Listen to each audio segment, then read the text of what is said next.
मित्रों, सबसे पहले तो मैं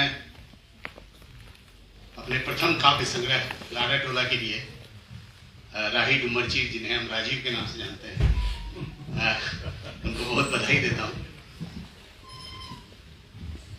सबसे पहले शीर्षक के बारे में एक आध बात कहूँ कि गाड़ा टोला यानी नदी टोला, जिसको कवि ने भी कहा है, असल में टोलों का जो विभाजन है वो जातियों के आधार पर देखने के हमारे या सुनने के हमारे कान अभ्यस्त रहे हैं।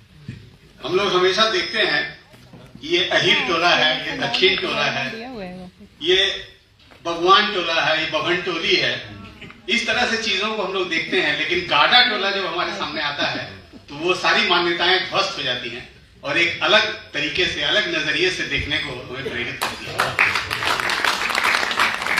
और जो प्रकृति के प्रति, पर्यावरण के प्रति जो गहरा अनुराग है कवि के मन में, वो इस टोले का नाम निर्धारित करता है। एक कविता में पता बताने के तरीके पर प्रश्न है कि मंदिर के किनारे नदी है या नदी के किनारे है एक मंदिर। पर्यावरण के प्रति गहरे अनुराग से भरे कवि हैं राही डुमरची। इनके अंदर एक आदिवासी मन है जो प्रकृति को उपभोग, सुंदर और आंखों को सुख देने वाले नजरिए से नहीं, बल्कि उनसे एकाकार हो जाने को दिखाता है, उनसे आत्मीय ढंग से बतियाता है। कवि के बारे में एक व्यक्तिगत बात बताऊं, कवि जो है वो पढ़ाते हैं RDNDJ कॉलेज मुंगेर में। तो आमतौर पर क्या होता कि एक किराए का घर इन्होंने लिया है। वो किराए का घर मुंगेर में हो सकता था और वहां से कॉलेज भी इनका नजदीक पड़ता, लेकिन चूंकि वहां से कोई पहाड़ नहीं दिखता है, इन्होंने 12 किलोमीटर 13 किलोमीटर दूर जमालपुर में अपना एक डेरा लिया है जहां से पहाड़ नजर आता है। तो ये है कवि का प्रकृति के प्रति प्रेम। मित्रों, प्रेम के बारीक तंतुओं से बुनी गई हैं इनकी कविताएं। एक निश्चल भोला प्रेम कविताओं से झांकता रहता है। पंक्तियां कई बार कोट की गई, तुम्हें सोचते हुए खुद को देखता हूं तो सुंदर दिखता हूं। और ये प्रेम सिर्फ ऐन्द्रिकता से संचालित नहीं होता, बल्कि इसकी परिणति प्रकृति से एकाकार हो जाने में है। तुम्हारी आस में जंगल नहीं भूले हरा होना, नहीं भूला केंदू भी टहटह पीला होना। ऐसे प्यारे बिंब बहुत सारी कविताओं में बिखरे पड़े हैं। और खूबसूरत बात यह है कि सिर्फ कोई लच्छेदार मुहावरा कहना नहीं चाहते राही, एक आदिवासी सरलता से अपनी बात रखना चाहते हैं। लेकिन इसका मतलब यह ना समझें कि वैचारिक रूप से कहीं राही डुमरची पीछे है। वैचारिक रूप से बहुत सतर्क कवि है राही। आमतौर पर बहुत सारे आदिवासी कवियों में जो एक निखालिस आक्रोश जैसा दिखता है, उससे अलग आक्रोश है, लेकिन वो बहुत लाउड नहीं है। हिम्बू कुजूर कविता में विकास की विडंबना को स्वर देते हैं एक अंडरस्टेटमेंट की तरह।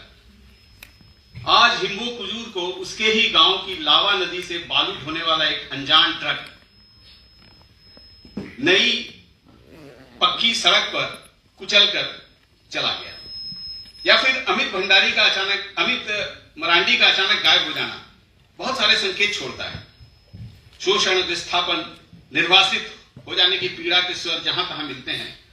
दुमका कविता की तो पूरी श्रृंखला ही इस निर्वासन और शोषण पर आधारित है।